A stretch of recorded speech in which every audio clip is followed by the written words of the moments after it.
வர்தா புயல் நிவாரண நிதியாக 22,500 கோடி ரூபாய் வழங்குமாறு பிரதமர் மோடியிடம் முதலமைச்சர் ஓ பன்னீர்செல்வம் நேரில் வலியுறுத்தியுள்ளார். டெல்லி பயணத்தை முடித்துக்கொண்டு நேற்றிரவு அவர் சென்னை திரும்பினார்.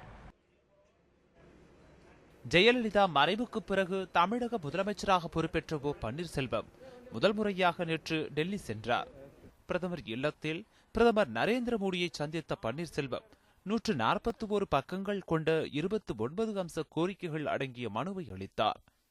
வர்தா புயல் நிவாரணப் பணிகளை மேற்கொள்வதற்காக தமிழகத்துக்கு 22,573 கோடி ரூபாய் வழங்க வேண்டும் என பிரதமரிடம் முதலமைச்சர் பன்னீர்செல்வம் வலியுறுத்தினார். கச்சத்தீவை மீட்க வேண்டும், இலங்கை தமிழர் பிரச்சினைக்கு தீர்வு காணப்பட வேண்டும், அத்திக்கடவு அவிநாசி திட்டத்துக்கு கூடுதல் நிதி ஒதுக்க வேண்டும் என்பன உள்ளிட்ட கோரிக்கைகளை தனது மனுவில் முதலமைச்சர் தெரிவித்திருந்தார்.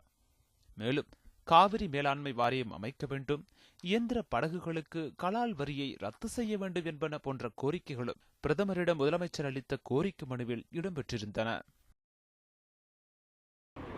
ரீகன்ஸ்ட்ரக்ஷன் ரெஸ்டோரேஷன் கொண்டு வருவதற்கு பாரத பிரதமரிடம் நிவாரணத் தொகையாக 22,573 கோடி ரூபாய் மெமரண்டம் கொடுக்கப்பட்டிருக்கிறது.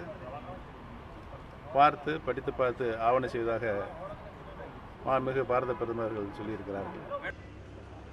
மறைந்த முதல்வர் ஜெயலலிதாவுக்கு பாரத ரத்னா விருது வழங்க நடவடிக்கை எடுக்க வேண்டும் என பிரதமரிடம் வலியுறுத்திய முதலமைச்சர் பன்னீர்செல்வம் ஜெயலலிதாவுக்கு நாடாளுமன்ற வளாகத்தில் முழு உருவ வெண்கல சிலை நிறுவ வேண்டும் என மக்களவை சபாநாயகர் சுமித்ரா மகாஜனிடமும் கடிதம் அளித்தார். பிரதமரை சந்தித்த பின்னர் செய்தியாளர்களிடம் பேசிய முதலமைச்சர் பன்னீர்செல்வம் புயல் நிவாரணத்திற்கு உடனடி நிதியாக 1000 கோடி ரூபாய் வழங்க வேண்டும் என பிரதமரிடம் கோரிக்கை வைத்ததாக கூறினார். மேலும் மறைந்த முதல்வர் ஜெயலலிதாவுக்கு பாரத ரத்னா விருது வழங்குவது குறித்து ஆவண செய்வதாக பிரதமர் மோடி உறுதியளித்துள்ளதாகவும் முதலமைச்சர் பன்னீர்செல்வம் தெரிவித்தார். மாண்புமிகு அம்மாவுடைய அரிய சேவைகளை நினைவு கூறுகின்ற வகையில் மிக உயர்ந்த விருதான பாரத் ரத்னா விருதை வழங்க வேண்டும் என்று மாண்புமிகு பாரத பிரதமரிடம் கோரிக்கை வைக்கப்பட்டிருக்கிறது.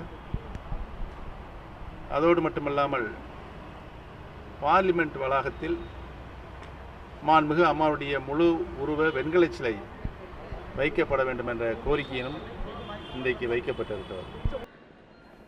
பிரதமருடனான சந்திப்பு முடிந்த பின்னர் முதலமைச்சர் பன்னீர்செல்வம் நேற்றிரவு டெல்லியில் இருந்து விமானம் மூலம் சென்னை திரும்பினார். செய்திப்பிரிவு நியூஸ் 7 தமிழ்.